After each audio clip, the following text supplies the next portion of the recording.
नमस्कार, मैं श्वेता। बिहार न्यूज में आपका स्वागत है। आज है 7 जून, दिन रविवार। खबरों की ओर बढ़ने से पहले एक नजर डालते हैं आज की सुर्खियों पर।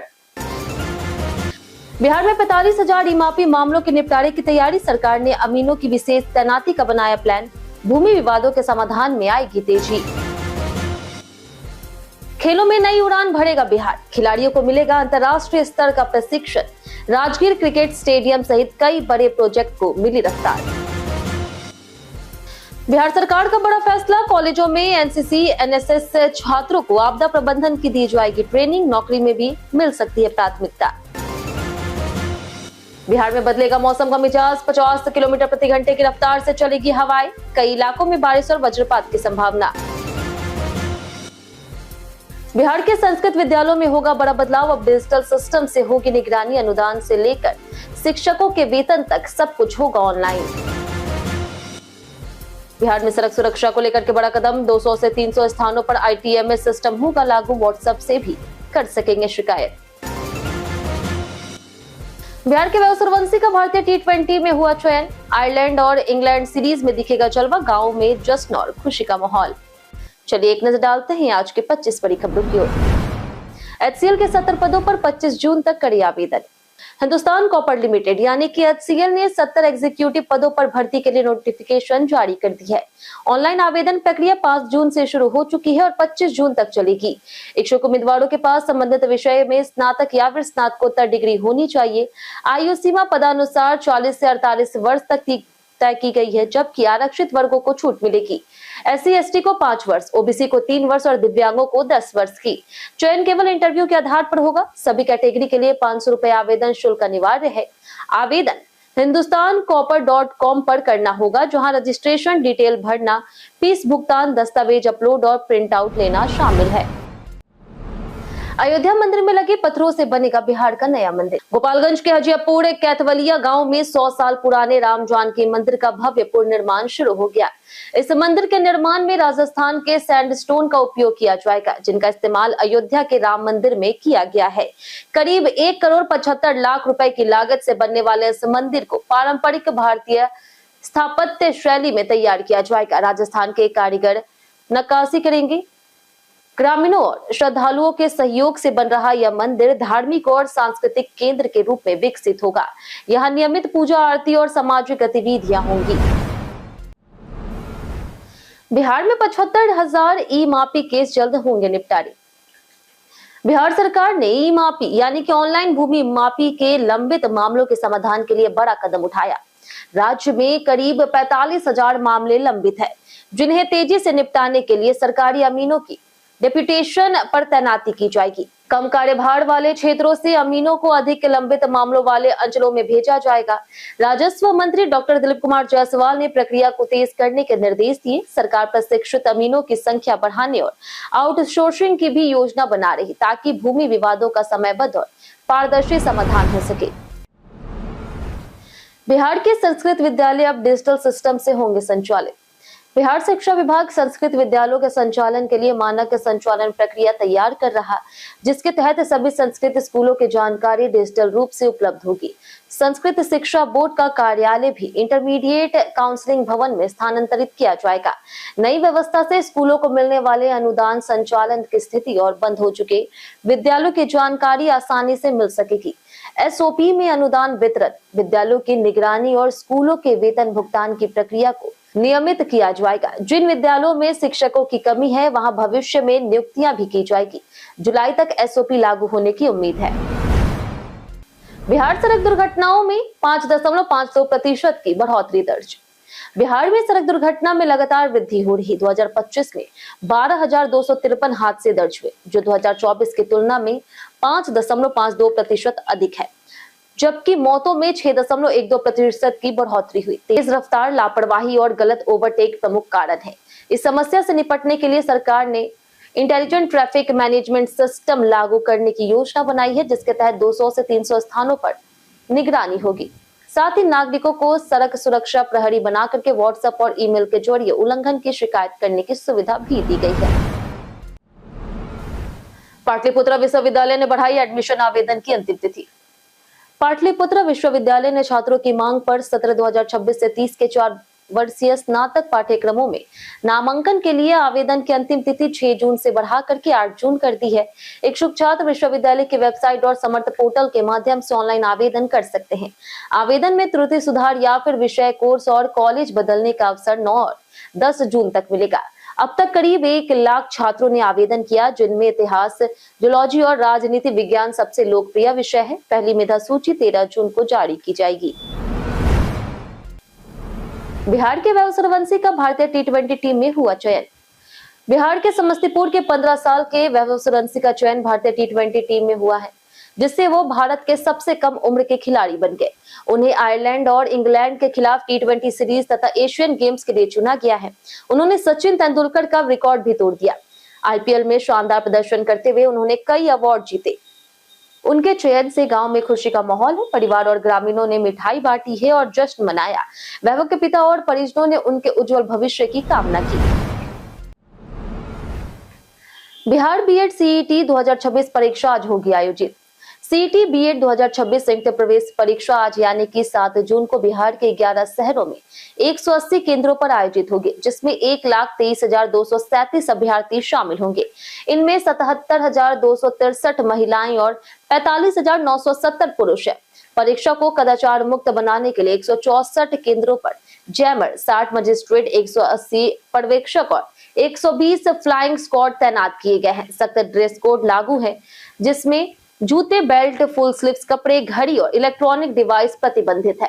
केवल एडमिट कार्ड, पहचान पत्र, फोटो, बॉल पेन और पारदर्शी पानी की बोतल ले जाने की अनुमति है। परीक्षा में जीरो टॉलरेंस नीति लागू रहेगी।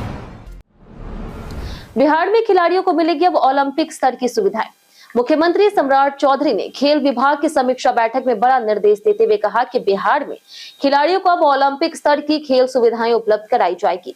उन्होंने राज्य में विश्व स्तरीय खेल अवसंरचना के तेजी से विकास, खिलाड़ियों को बेहतर प्रशिक्षण, उपकरण, कोचिंग और मेडल लाओ नौकरी पाओ योजना के तहत प्रोत्साहन देने पर जोर दिया। राजगीर में बन रहे अंतर्राष्ट्रीय क्रिकेट स्टेडियम को 31 दिसंबर तक पूरा करने, पटना के डुमरी खेल परिसर में अंतर्राष्ट्रीय स्तर के स्टेडियम विकसित करने और मोइनुल हक स्टेडियम के पूर्ण विकास में तेजी लाने के निर्देश दिए गए। पंचायत स्तर तक खेल सुविधाओं के विस्तार पर भी बल दिया गया। गंगा गंडक किनारे 220 किलोमीटर एक्सप्रेसवे से बदलेगा बिहार। बिहार सरकार ने गंगा और गंडक नदी किनारे लगभग 220 किलोमीटर लंबे 3 नए 4 लेन रिवरफ्रंट एक्सप्रेसवे बनाने की योजना शुरू की है। यह परियोजना पीपीपी मॉडल पर बिहार राज्य पथ विकास निगम द्वारा विकसित की जाएगी। विश्वामित्र पथ मनेर से बक्सर तक जाएगा और पूर्वांचल एक्सप्रेसवे से जुड़ेगा। अंबिका पथ पटना क्षेत्र को जोड़कर ट्रैफिक कम करेगा, जबकि नारायणी पथ गोपालगंज तक कनेक्टिविटी बढ़ाएगा। इससे यातायात, उद्योग, व्यापार, पर्यटन और रोजगार को बढ़ावा मिलेगा और बिहार की अर्थव्यवस्था मजबूत होगी। अद्भुत बिहार सीरीज में आज जानेंगे वैशाली का इतिहास। वैशाली का इतिहास भारत ही नहीं बल्कि विश्व इतिहास में भी विशेष स्थान रखता है। माना जाता है कि वैशाली विश्व का पहला गणतंत्र था, जहां लगभग 6ठी शताब्दी ईसा पूर्व में लिच्छवी और वजी संघ द्वारा लोकतांत्रिक शासन व्यवस्था स्थापित की गई थी। इसका नाम रामायण काल के राजा विशाल के नाम पर पड़ा। भगवान बुद्ध ने यहाँ कई बार आगमन किया और अपना अंतिम उपदेश भी यहीं के कोल्हुआ में दिया, जिसकी स्मृति में सम्राट अशोक ने प्रसिद्ध सिंह स्तंभ बनवाया। वैशाली जैन धर्म के 24वें तीर्थंकर भगवान महावीर की जन्मस्थली भी है। मौर्य, गुप्त, तुगलक और मुगल काल में भी इनका महत्व रहा। स्वतंत्रता आंदोलन में भी वैशाली के कई क्रांतिकारियों ने अहम भूमिका निभाई। 12 अक्टूबर 1972 को इसे अलग जिले का दर्जा मिला। बिहार में 181 महिला हेल्पलाइन बनी महिलाओं की बड़ी ताकत। बिहार में महिलाओं की सुरक्षा और सशक्तिकरण के लिए राज्य सरकार द्वारा संचालित 181 महिला हेल्पलाइन महत्वपूर्ण भूमिका निभा रही। समाज कल्याण विभाग के महिला और बाल विकास निगम द्वारा संचालित यह टोल फ्री सेवा 24 घंटे उपलब्ध रहती है। महिलाएं घरेलू हिंसा, दहेज उत्पीड़न, छेड़छाड़, यौन उत्पीड़न और मानव तस्करी जैसी शिकायतें दर्ज करा सकती है। हेल्पलाइन पीड़ित महिलाओं को पुलिस, वन स्टॉप सेंटर, अस्पताल, कानूनी सहायता और सुरक्षित आश्रय से जोड़ती है। अब तक 69,101 मामले दर्ज हुए, जिनमें 58,596 मामलों का निपटारा किया जा चुका है। यह पहल बिहार में महिला सुरक्षा और न्याय सुनिश्चित करने की दिशा में बड़ा कदम है। एनसीसी कैडेट्स को मिलेगा आपदा प्रबंधन और रेस्क्यू प्रशिक्षण।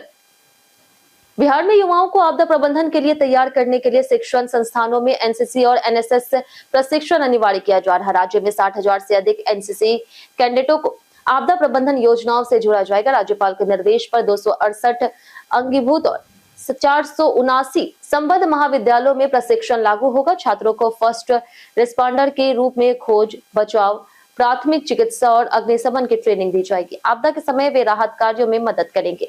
प्रशिक्षित युवाओं को सर्टिफिकेट, पुरस्कार और सरकारी नौकरी में प्राथमिकता भी दी जाएगी, जिससे वे युवा आपदा मित्र बनेंगे। सोमवार को दायर हो सकती है खान सर की अग्रिम जमानत याचिका। पटना के चर्चित शिक्षक खान सर के खिलाफ हत्या के प्रयास और आर्म्स एक्ट के तहत केस दर्ज होने के बाद उनकी गिरफ्तारी की आशंका बढ़ गई। जानकारी के अनुसार खान सर की अग्रिम जमानत याचिका सोमवार को अदालत में दायर की जा सकती है। दूसरी ओर उनके दोनों सुरक्षा गार्ड प्रमोद कुमार और तालेवर सिंह की नियमित जमानत याचिका दाखिल कर दी गई है। फायरिंग वीडियो वायरल होने के बाद दर्ज मामलों में दोनों गार्ड पहले ही जेल भेजे जा चुके हैं, जबकि पुलिस खान सर की तलाश में जुटी। आपकी जमीन पर हो गया कब्जा, तुरंत करिए काम। अगर आपकी जमीन पर किसी ने अवैध कब्जा कर लिया है तो सबसे पहले कब्जाधारी से बातचीत कर मामला सुलझाने की कोशिश करें। समाधान ना होने पर पुलिस में शिकायत दर्ज कराएं और जमीन के दस्तावेज जैसे कि रजिस्ट्री, जमाबंदी, म्यूटेशन, खसरा, खतौनी, बिजली बिल और टैक्स रसीद प्रस्तुत करें। पुलिस से अवैध कब्जे के खिलाफ कार्रवाई की मांग की जा सकती है। यदि पुलिस हस्तक्षेप से समस्या हल नहीं होती तो सिविल कोर्ट में मामला दर्ज करें। कब्जे के 6 महीने के भीतर दावा करना लाभदायक होता है। निर्माण कार्य रोकने के लिए कोर्ट से स्टे ऑर्डर भी लिया जा सकता है। जाने आज कैसा रहेगा बिहार के मौसम का मिजाज। मौसम विभाग के अनुसार अगले 2 से 3 दिनों में राज्य के अधिकतम तापमान में किसी बड़े परिवर्तन की संभावना नहीं है। अधिकतम तापमान 36 से 38 डिग्री सेल्सियस के बीच रह सकता है। अगले 3 से 4 दिनों में न्यूनतम तापमान भी स्थिर रहेगा और 26 से 28 डिग्री सेल्सियस के आसपास बना रह सकता है। राज्य के उत्तर मध्य, उत्तर पूर्व, दक्षिण मध्य और दक्षिण पूर्वी जिलों के कुछ स्थानों पर मेघ गर्जन और वज्रपात के साथ तेज हवाएं चलने की संभावना है। हवा की गति 40 से 50 किलोमीटर प्रति घंटे तक पहुंच सकती है। लोगों को मौसम के दौरान सावधानी बरतने की सलाह दी गई है। सोनाक्षी सिन्हा की फिल्म सिस्टम बनी global number 1 hit. Ashwini Iyer Tiwari द्वारा निर्देशित फिल्म सिस्टम ने प्राइम वीडियो पर वैश्विक स्तर पर बड़ी सफलता हासिल की और ये प्लेटफॉर्म की नंबर 1 नॉन इंग्लिश फिल्म बन गई। फिल्म में मुख्य भूमिका निभाने वाले सोनाक्षी सिन्हा के प्रदर्शन को दर्शकों और समीक्षकों से जबरदस्त सराहना मिली। ज्योतिका और आशुतोष गोवारिकर भी महत्वपूर्ण भूमिकाओं में हैं। यह फिल्म बावेजा स्टूडियो की लगातार तीसरी सफल ओटीटी रिलीज है, जिसने G5 और नेटफ्लिक्स पर भी पहले सफलता पाई थी। सिस्टम ने भारतीय कहानियों को वैश्विक मंच पर मजबूत पहचान दिलाई। पटना में 5 अस्पताल और होटल होंगे सील। दिल्ली और बिहार में हालिया अग्निकांडों के बाद बिहार अग्निशमन विभाग ने सुरक्षा जांच अभियान तेज कर दिया। पटना में 2 दिनों के भीतर करीब 70 होटल और अस्पतालों का निरीक्षण किया गया। जांच में 5 प्रतिष्ठानों, 1 होटल और 4 अस्पतालों में गंभीर अग्नि सुरक्षा खामियां पाई गई। डीआईजी मनोज नट ने बताया कि कुणाल होटल सहित एडवांस, पटना सेंट्रल हॉस्पिटल, आरोग्य वर्धन हॉस्पिटल, पिनेकल हॉस्पिटल और श्याम ट्रस्ट रिसर्च हॉस्पिटल के खिलाफ सीलिंग की कार्रवाई शुरू कर दी गई है। खान ग्लोबल इंस्टीट्यूट में भी कमियां मिली। अधिकारियों ने चेतावनी दी है कि सुरक्षा मानकों का पालन नहीं करने वालों पर सख्त कार्रवाई होगी। मां राबड़ी देवी का हाल जानने आवास पहुंचे तेजप्रताप। बिहार के पूर्व मुख्यमंत्री राबड़ी देवी की तबीयत खराब होने के बाद उनके बड़े बेटे तेजप्रताप यादव शनिवार को पटना स्थित आवास पर उनसे मिलने पहुंचे। तेजप्रताप ने बताया कि राबड़ी देवी अस्वस्थ थे और उनका हालचाल जानने आए थे। इस बीच लालू परिवार की सुरक्षा में कटौती को लेकर के विवाद जारी है। तेजप्रताप ने सुरक्षा वापस करने की बात से इनकार करते हुए कहा कि सुरक्षा कर्मियों पर दबाव था और उनका कमांड हटा दिया गया था। वहीं राजद नेताओं ने सुरक्षा घटाने के फैसले का विरोध किया। राबड़ी देवी फिलहाल आवास पर स्वास्थ्य लाभ ले रही। मोतियाबिंद के ये लक्षण दिखे तो तुरंत कराए जांच। मोतियाबिंद आंखों की एक सामान्य बीमारी है जिसमें आंखों के लेंस में धुंधलापन या फिर सफेदी आ जाती है। इसके कारण बिना दर्द के धीरे धीरे आंखों की रोशनी कम होने लगती है। यह बीमारी अक्सर दोनों आंखों को अलग अलग समय पर प्रभावित करती। कई मरीजों को तेज रोशनी या धूप में धुंधला दिखाई देता। स्वास्थ्य विभाग के अनुसार मोतियाबिंद का एकमात्र प्रभावी इलाज ऑपरेशन है, जबकि केवल दवा डालने से इसका उपचार संभव नहीं है। समय पर जांच और सर्जरी से दृष्टि को सुरक्षित रखा जा सकता है। अधिक जानकारी या फिर शिकायत के लिए स्वास्थ्य विभाग के टोल फ्री नंबर 104 पर संपर्क किया जा सकता है।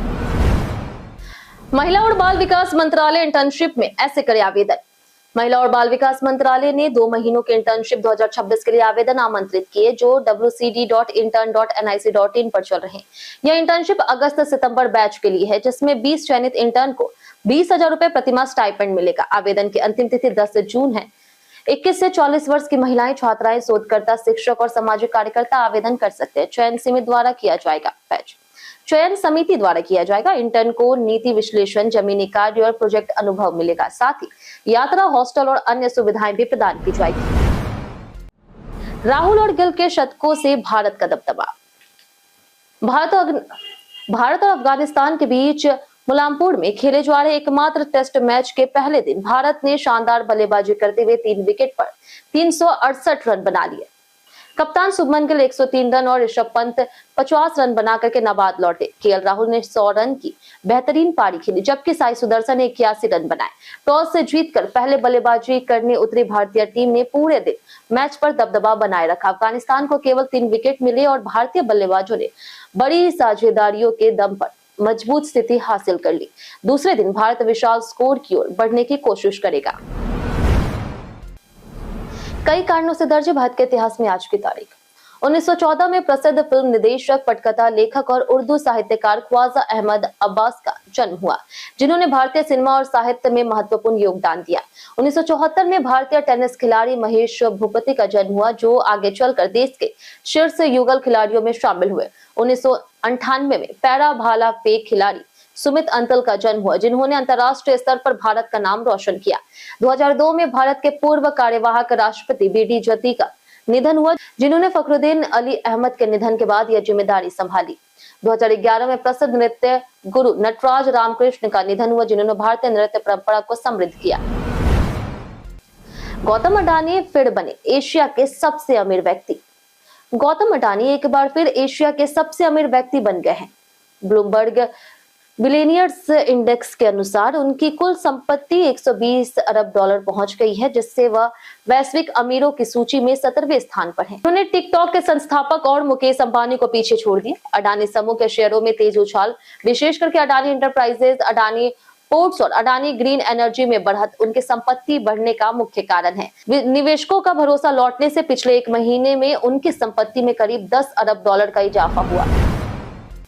व्हाट्सएप ला रहा view once message feature. WhatsApp जल्द ही यूजर्स के लिए नया view once text message feature ला सकता है, जिससे भेजे गए एक टेक्स्ट मैसेज को रिसीवर केवल एक बार ही पढ़ सकेगा और उसके बाद वह अपने आप गायब हो जाएगा। रिपोर्ट्स के अनुसार यह फीचर एंड्रॉइड बीटा वर्जन 2.26.22.7 में टेस्ट किया जा रहा है। यूजर सेंड बटन को लॉन्ग प्रेस कर सेंड एज व्यू वंस विकल्प चुन सकेंगे। यह फीचर निजी बातचीत, पासवर्ड, ओटीपी और संवेदनशील जानकारी साझा करने में मदद होगा। इसके अलावा व्हाट्सएप स्पॉइलर मैसेज फीचर का भी काम कर रहा है, जिसमें टेक्स्ट धुंधला दिखाई देगा और टैप करने पर भी पढ़ा जा सकेगा। हम प्रतिदिन आपसे 7 ऐसे जरूरी सवाल उसके जवाब बताएंगे जो कि बीपीएससी, बिहार पुलिस दरोगा समेत एसएससी जैसे अन्य प्रतियोगी परीक्षाओं में काम आएंगे। सवाल इतिहास, बिहार स्पेशल, विज्ञान, करंट अफेयर्स और भूगोल से रहेंगे। पूछे गए 7 सवाल में आपने कितना सही जवाब दिया, ये हमें कमेंट करके जरूर बताएं। तो हमारा पहला सवाल, Bihar single window clearance act किस वर्ष पारित हुआ था? Option A 2001, option B 2002, option C है 2003, ऑप्शन डी है 2006। इसका सही जवाब है ऑप्शन डी 2006। हमारा दूसरा सवाल है कि श्रावणी मेले के दौरान किस देवता की पूजा की जाती है? ऑप्शन ए भगवान हनुमान, ऑप्शन बी भगवान बुद्ध, ऑप्शन सी भगवान शिव, ऑप्शन डी भगवान ब्रह्मा। इसका सही जवाब है ऑप्शन सी भगवान शिव। हमारा तीसरा सवाल है कि उत्तर भारत के किस मंदिर का बजट दूसरे नंबर पर सबसे अधिक है? ऑप्शन ए है वैष्णो देवी मंदिर, ऑप्शन बी है काशी विश्वनाथ मंदिर, ऑप्शन सी है महावीर मंदिर पटना, ऑप्शन डी है विष्णुपद मंदिर। इसका सही जवाब है ऑप्शन सी महावीर मंदिर। हमारा चौथा सवाल है कि अपने और सपने शोध कार्य किस कवि के संबंधित है? Option A Ramdhari Singh Dinkar, option B Ramesh Chandra Jha, option C Nagarjun, option D Vidyapati. इसका सही जवाब है ऑप्शन बी रमेश चंद्र झा। हमारा पांचवा सवाल है बिहार में छात्र वृक्षारोपण योजना किस वर्ष शुरू हुई थी? Option A 2002, option B 2005, option C 2006, option D 2010। इसका सही जवाब है ऑप्शन सी 2006। हमारा छठा सवाल है कि पीएम वाणी योजना किस क्षेत्र से संबंधित है? ऑप्शन ए है इंटरनेट सेवाएं, ऑप्शन बी है कृषि, ऑप्शन सी है स्वास्थ्य सेवा, ऑप्शन डी है शिक्षा। इसका सही जवाब है ऑप्शन है इंटरनेट सेवाएं। हमारा आखिरी सवाल है किस राज्य सरकार ने मुख्यमंत्री प्रतिज्ञा योजना शुरू की थी? ऑप्शन ए है उड़ीसा, ऑप्शन बी है मध्य प्रदेश, ऑप्शन सी है झारखंड, ऑप्शन डी बिहार। इसका सही जवाब है ऑप्शन डी बिहार। बीते दिन हमारे द्वारा पूछे गए सवाल का जवाब आप लोग में से बहुत लोगों ने हमारे कमेंट बॉक्स सेक्शन में लिख कर दिया। जिन्होंने हमारे द्वारा पूछे गए सवाल का जवाब दिया उनके नाम है कमलेश कुमार, अब्दुल, धीरज गुप्ता, अमरजीत कुमार, गीता देवी, राजीव कुमार, नंद किशोर शर्मा, रमेश कुमार, राजेश मांझी, सुस्मिता वर्मा, मनोज दास, परवेज अंसारी, शिव शक्ति, रणधीर कुमार, संजय कुमार शर्मा, हरेंद्र सिंह, मंटू सोनी, गायत्री कुमारी, प्रदीप पंडित, दयानंद सिंह, मनोज सिंह, रामलाल, मुन्ना प्रसाद, राजकुमार यादव, अशोक कुमार, लक्ष्मी मेहता, विजय घायल, दीपक कुमार, रिपू कुमार, चंदन कुमार प्रजापति, अबोध कुमार, जितेंद्र ठाकुर, राजकिशोर महतो, निरंजनी यादव, विनोद शाह, कृष्णा प्रसाद, ब्रिज किशोरी सिंह, गायत्री देवी, पुरुषोत्तम कुमार, रवि मोहन वर्मा, पवन सिंह, मंजेश यादव, शशि कुमार, राम प्रवेश कुमार, प्रवीण कुमार, आदित्य बाबू, अर्जुन राम, रंजीत गिरी और उदय कुमार। इसी के साथ बढ़ते आज के सवाल को। आज का सवाल है, क्या युवाओं को राजनीति में भाग लेना चाहिए या नहीं और क्यों? आप अपना जवाब हमें हमारे कमेंट सेक्शन में लिखकर जरूर बताएं। आज के लिए बस इतना ही। बिहार की तमाम खबरों के साथ बने रहने के लिए देखते रहे बिहारी न्यूज और साथ ही यूट्यूब चैनल पर देखें, चैनल को सब्सक्राइब कर दें और अगर आप फेसबुक पेज पर देख रहे हैं तो लाइक और फॉलो जरूर करें।